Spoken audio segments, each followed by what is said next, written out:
Tiffany Red accuses Beyonce and other labels of stealing artist publishing. I posted some commentary on the conversation around Beyonce and album of the year. And so I just want to clear some things up real quick. So my name is Tiffany Red. I am a songwriter, a Grammy-winning songwriter. I have been writing songs for 17 years. I've been in the music industry my entire adult life. I'm the founder of the 100%ers. I run a nonprofit, and all I do is advocate for the compensation of songwriters. Why? Because I was a songwriter and I walked away from the music business because of the things that I speak about. So I have extensive experience. Almost all of my friends are in the music industry and write for your favorite artists like a Beyonce. So I'm not up on the internet just talking shit and making things up. I'm not stupid. I ain't trying to get sued. That's called defamation. I am not defaming anybody. I am coming to y'all with things that I can back up. I don't never get on this platform and talk about shit I don't know. I be having, you see this? You see this thing? I am organized, honey, okay? Y'all might not think that because you watch me on the internet and you don't know me like that for real. You only know the front-facing Tiffany Red, but I got a brain. Okay. Secondly, almost every artist that I have ever written for has gotten publishing on the record.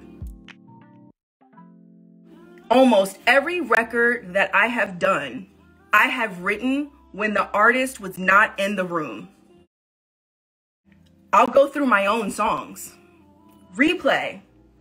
Zendaya got 10% of the publishing, I think. She did not write on the song. She didn't. That song was written at a Rihanna song camp. It was on hold for Rihanna. Then it was on hold for Rita Ora. Famous came to me and said, yo, Tiff, there's this artist named Zendaya. We should cut Replay on her. So Zendaya got publishing and writer credit. She did not write on Replay. King by Tamar Braxton. I wrote and produced that song. I wrote that song for myself as an artist. In my living room. In my living room. Tamar got, I don't know what she ended up getting. I think I own like 85% of that song. But I should own all of it because I did all of it. She didn't write shit. Seven Streeter, who's a songwriter. This one really hurt my heart. Seven Streeter, Just Being Honest. Me and Mansour did that song. It was originally called Bitch. I wrote that song by myself. I'm not even really a big co-writer like that. I prefer writing songs by myself because I don't know, I just prefer to write like that. So I have a lot of records that I have placed that either have one co-writer on or that I've written solo dolo, right? Seven ended up with 10% of that record. I fought like hell for her to not have any of the publishing because she didn't write anything on it. Publishing is my only source of income. I didn't even, and by the way, none of the artists that I've mentioned have a career anything close to in music Beyonce. None of them do. But the reason why I'm bringing up my experience with every artist or almost every artist that I've worked with that has taken publishing that they did not earn on the songs that I wrote for them is because there's a precedent that's set. The reason why I called out Beyonce is because Beyonce is the Michael Jackson of our generation. And so if there's anybody that could reshape the precedent, if there's anybody that could influence the industry, that had the power and the money and the cultural thing to say, you know what, y'all, you're right. These songwriters have been out here. We've been in the street. Literally, I have been in the street in front of Spotify. I've been in front of Universal. I have sat and I have talked to all y'all publishers. I talked to y'all publishers. I talked to the DSPs. I talked to the copyright royalty, the U.S. Copyright Office. I talked to NMPA. I talked to RIAA. I talked to SONA. I talked to NSAI. I talked to all of them. And guess what? Y'all are still broke. Okay? That's the fucking truth, right? Okay? So the people that are like, oh, this is not true. I had somebody call it propaganda yesterday. It's not propaganda. The reality is there is no A-list artist, B-list artist, or C-list artist that's not taking publishing, because that is the way the music industry works. And to deny that is delusional. And what I will not allow is for anybody to make me feel like I'm in the Twilight Zone, because I know I'm not in the Twilight Zone. I can pull up my records. Be sure to like, comment, and subscribe. I talked to somebody yesterday. Somebody's a manager of somebody who is a writer and producer on Renaissance. Okay? The record is one of y'all faves. The song was written 6 years before it got to Beyonce. She got 25% of the song.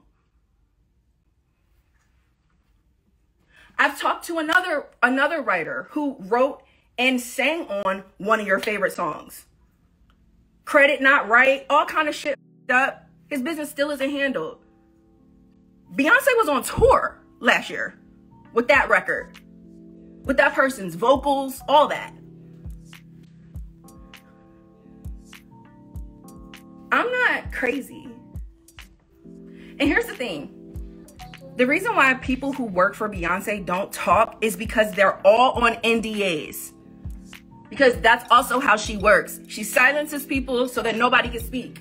I'm not a writer that's written for Beyonce. I haven't at Beyonce because I'm not willing to give her any publishing. Not because I haven't had the opportunity. I've had the opportunity to work with everybody. And I've turned down a lot of stuff because I'm not willing to play these games. There's a massive power dynamic happening. Please don't act like it's easy to negotiate with Beyonce and her team, because it is not. If that was the case, there would not be so many people coming to me like, Tiff, this is how much was taken. Shit is not negotiable. It's not. These are the terms, which means, okay, cool, then we work for you, Beyonce. So that means you're an employer. But either way, to imply that the artists do not have to be responsible for the business practices that they exercise with songwriters, to insinuate that the only way you are treated fairly is if you are managed by one of the gatekeepers is bullshit. It's bullshit. You shouldn't have to be in company with a gatekeeper to be treated fairly. You should not have to have a gatekeeper on your team to make a livable wage off of music that is making people billionaires. Them Grammys don't pay the bills. Those plaques do not pay the bills. There are people with Grammys and plaques who can't pay their rent. I know people who are super accredited, broke. It means nothing.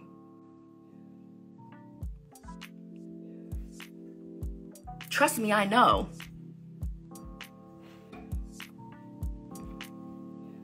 I remember having a conversation with a writer who wrote on,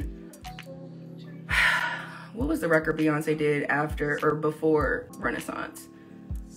I can't remember, whatever the record was. I remember talking to one of the writers and talking to them about how much of the publishing she was taking. And this writer was like, look, Tiff, I don't want no smoke with me. Like, I just let her take the publishing. That's bullshit. All of these writers that you guys see celebrating in the studio with these artists posted up in pictures like, yeah, everything is all good. Those writers are being exploited. Those writers' time is not paid for. Their services are not paid for. Their contribution to the sound recording is not paid for. Their first use of the copyright is not paid for. Their parking is not paid for. Their lunch is not paid for. That's the truth. The truth is that we work in an industry that proclaims it makes billions of dollars but can't even buy you fucking lunch. But I'm tripping. No, they're tripping. And you're tripping if you with them.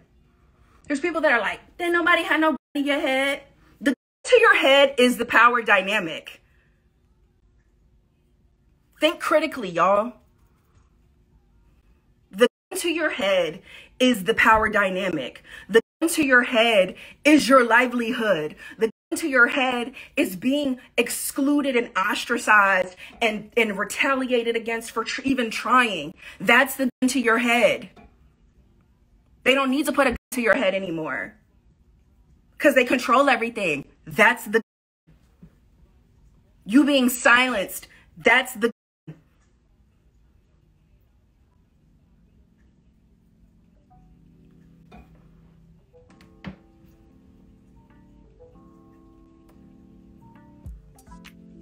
And you know, the thing that burns me up the most about Beyonce, and this is why I'm speaking about her specifically, is because Beyonce is Queen Bee. Beyonce is a black artist. Beyonce represents black excellence. Beyonce's team, like the people who work with her, these writers that I'm talking about that are exploited, they're us. You know what? It's so funny because when I think about my own career and all the people that have fucked me over, it's been my own people. Because those are the opportunities I had to work with my people. And this business is this business. So if you're black, you're usually put in R&B and hip hop with artists that are black, creatives that are black, executives that are black. And you know what your people do to you? The same thing them white people do to you. And we pedestal them like goals. That is not fucking goals.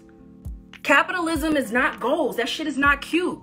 Capitalism is rooted in chattel slavery. That's the foundation of capitalism. To be a billionaire, you have to exploit labor. That is not the shit. It's fucking disgusting. Is what it is. My comments about Beyonce not winning Album of the Year and me saying, you know what, maybe karmically it's not coming to you because of the way that you're doing creatives, I meant that with everything in me. I hear the racial discussion and all the things, and I think that that has its place. But this has its place too. It does. And they all can exist. Beyonce could absolutely reform her business practices. Beyonce could absolutely reform Parkwood's business practices. It's a decision. It's a fucking choice. It's a choice to take 25% of publishing that you didn't earn. That's wage theft. That's what that is. That's a power. That is the power dynamic. That's the people out here think they're going to lose their opportunities, lose their jobs, lose their relationships, lose everything trying to negotiate. And y'all fucking know that shit. And to act like that's not the case is so, like, for me, like, that's the shit that gets me riled up. Like, people are always like, oh my God, why are you not scared? Because I'm fucking mad. What you're not going to do is try to make me feel crazy because I know I'm not crazy. I'm a songwriter. I have lived this. My friends around me live this still. I hate it for them.